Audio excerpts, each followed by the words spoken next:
So when did you get into comedy or improv? I started improv when I was 20, I guess 20. Okay. So yesterday? No, it was like 24 years ago. Yeah, so it was a long time ago. And my sister did improv in Raleigh, and then they started like a little troupe in Chapel Hill where I lived. And so I started performing with those guys. And then Older sister, younger sister? she's older. Is she still doing it? Or? Much older. She's 30 years older. Yeah, yeah, she just started performing again. Actually, she's a lawyer. Oh, okay. Yeah. That adds a whole element, yeah. Yeah. So she does lawyer stuff. I don't know.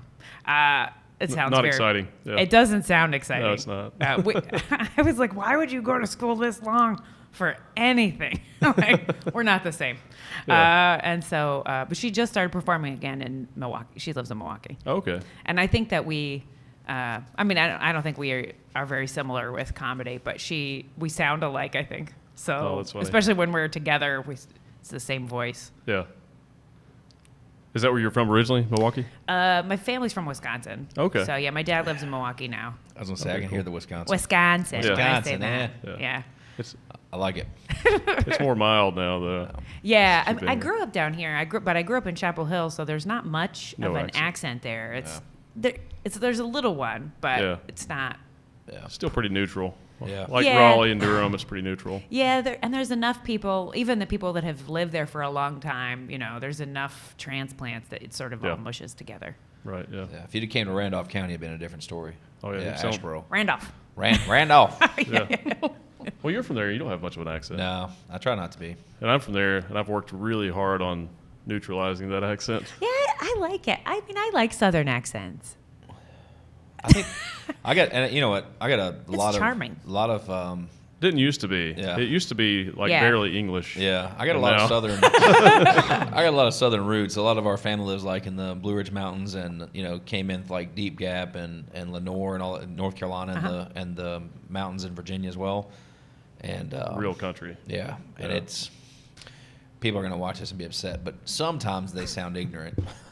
Yeah. They're not. They're not. I mean, like, they're somewhat intelligent, but they just sound ignorant, and it's frustrating for me. How many double negatives are you using? Exactly, yeah. I don't even know what you mean anymore. Well, they write me a message like I can't. I'm like, what is he trying to say? It's They bad have if their- your they have their accent's so bad that it comes out in your texting. Yeah, their own slang. Yeah, it's funny in Wisconsin, right? So it's oh my goodness, and, Yeah. Oh yeah. Oh, yeah. But the more in the city you live, there's strong A's and all that. But it's like you go out in the country and it's a version of it's the same thing with the Yeah. northern act. Like so it's like, hey y'all, what y'all doing? But then in Wisconsin it's as unintelligible but Midwestern sounding. Right. So it is Weird. Yeah, it's really strange. Yeah, that's but I funny. remember when Fargo came out, however long ago, that movie came out and everybody thought it was I think so you were like funny. 11. I at the was, time. maybe. Yeah.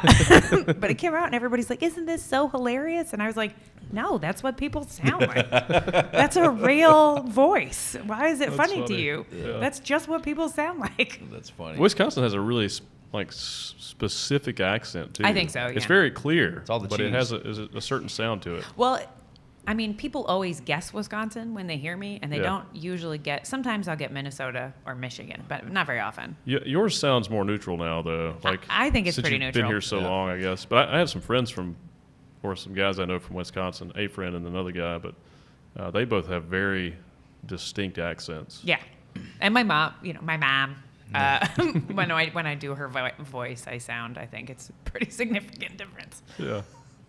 And the reason you know that, by the way, the accent comes out in the text is because they follow it with some version of "I hate autocorrect." It keeps changing it, Oh, so yeah? it's correcting what they're writing, and then they'll send it to me the way they meant to send it, and it's not proper English, and it's not spelled correctly either. But they spell it like it sounds. Oh yeah. Oh yeah, that Phonetic. makes sense. Yeah. So anyway, that's an example of. You were saying, how do you do that in the text? That's how. We just Damn, do. autocorrect. Don't correct my stuff. That's not how it's I spelled. didn't ask for your help. I got this. That's funny. Yeah. So, did you go to school for comedy or Nope. improv? No. No, Also I thought- just had a boyfriend, and that was in the toilet, and I was like, well, I need something to distract me. So I just went and took an improv class. Oh, okay. And it was, so of all the comedies, improv is very life-changing. So you go and you get really absorbed in it. And some people, I mean, if you go and read, like, a lot of the schools, like, it's like almost like a cult. Like, you have to do it our way. Yeah. This is the thing. We spend all our time together. You invest in this. That's not really how the Idiot Box works, because Right. that's weird Yeah. and not necessary. But they make more money than we do, so maybe that's why. But it does make you, like, a much more positive person and much more accepting of, like, ideas that aren't your own, because that's part of the deal. Yeah, you have to agree with everything. Yeah, but Yeah. you, like, and you have to help find your way through somebody else's world, and you meet people that aren't like you for the first time in your life, and then you're like, oh, this is interesting, you know. And I mean, if you never, but it's such a weird activity that Yeah. it does really seem to mostly attract nice people, which is also nice. Yeah. Yeah, like, there's nobody in my troupe now. There's like 35 of us, and they're all Wow, that's they're all big. pretty good guys, like, and girls. They're all yeah. nice people, like. So it was super. It's a very healthy activity. Like, Yeah. probably I would need much more therapy if I didn't do it. It's like That makes therapy. sense. Yeah. Yeah. And, you know, it's like stand-up can be really delving into the misery of the world a lot, which Yeah, is yeah. also interesting and good. But you're not really focused on the misery in improv.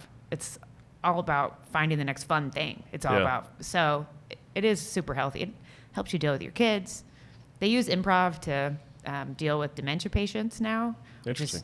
Yeah, so the thing is, like, you go see your dad and he's belligerent and he thinks you're his brother, and right, because you know he's living in a different time that day, whatever it is. And so they started coaching people. They're like, you know what, if you accept the world that he's living in, you can have a nice visit. Wow.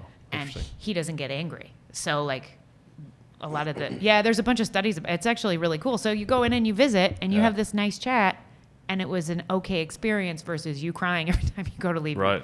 That makes sense. And making Yeah. him miserable in the few moments that he's awake enough to, you know, functioning enough to interact with a human. Right. And you're like, you're not who you say, you know, that didn't happen. That's not a Yeah. real thing. So Yeah. they use it for that. So that's pretty neat, too. Well, I'm sure that's terrifying for the patient too. If they, Yeah. you know, if they're confused and you're just making them more confused instead of just going along with it. And, you know, nobody treats their family like they treat other people.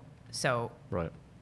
we're not as nice to it's a very weird system, but we are more impatient and more frustrated with our own family than we would be with, like, most of us. I'm far meaner to strangers, by the way, but most humans are meaner to their own Yeah. family, because there's this, well, you'll forgive me, I think, in the back of our head, or Right. Right. Well, there's also You no know I don't wall mean there. it. Yeah. There's Yeah. no wall. yeah, so we go in and we treat our parents really badly or whatever, like, because they're frustrating us, and we show it, but, like, Yeah. he can't help it. Right. It could be because you've set an expectation for that person, like, you know Yep. what they're capable of, and you've got this expectation that they're not meeting, and Yeah. That's true. it's like it creates this issue, right? I think so. And it's interesting, like, when you hear people, like, they talk about their parents, and they're like, she's got her big day out today. She's going to the pharmacy, right? And it is her big day out. She's 80 years old. Yeah. Yeah. Like, so you canceling, changing things on her, that's, like, her one fun thing to go. She likes the Yeah. pharmacist. They're nice to her. Right, You know, yeah. like, this is a big day out. Yeah, I know it's yeah. not to you. It doesn't have to be. Like, it's not about you. No. So. God, that's depressing. Yeah, I know. I do really like my pharmacist lady, though, so maybe I'm already living in that world. There you go. Getting prepared. I'm ready. I'm ready, Yeah. guys. There are places that do that, though, for me today. Like, everybody's, like, huge on Starbucks, right? If I'm in Mooresville, I'm at Clutch. 'Cause they're nice to you? They are super, and it's predominantly girls in there, but there are some guys, too, but they are all, like, they're talking to me. They've gotten to know my wife. They know my kids, at least some level. They're polite. They're carrying on a conversation. Like, it's like, oh, I kind of like coming here. It's part of my morning. It's part of my morning routine with my coffee. I mean, I feel like the restaurants that I still go to, I go to the places where, I mean, I don't go anywhere now, but when I used to go to restaurants, when you When start the world was normal. yeah, Yeah. you know, I go to the places that they're nice to me and they, like, remember me. Yeah. You know, and when they are dismissive and not interested, the food doesn't taste as good. Right. It's, you know, I'm uncomfortable in the environment. And, Yeah. You know. Yep. I think that's an entrepreneurial thing too. I think all three of us are probably more loyal to people that are good business because they're people. trying. Yeah, yeah. We Very understand true. the struggle. Although I run the door at the Idiot Box, and I'm not nice. Yes, you are. I mean, I try, but like, it's especially with people like 22 to 28 now. They don't know how to ask a question anymore or communicate. And my kids all know how. They grew up in a very, I don't know, Gen X-y sort of situation. They ordered their own food when we went out at like age 3. Like it's your job to be responsible for what you want, and then you said it out loud, and they brought it, and now you eat it.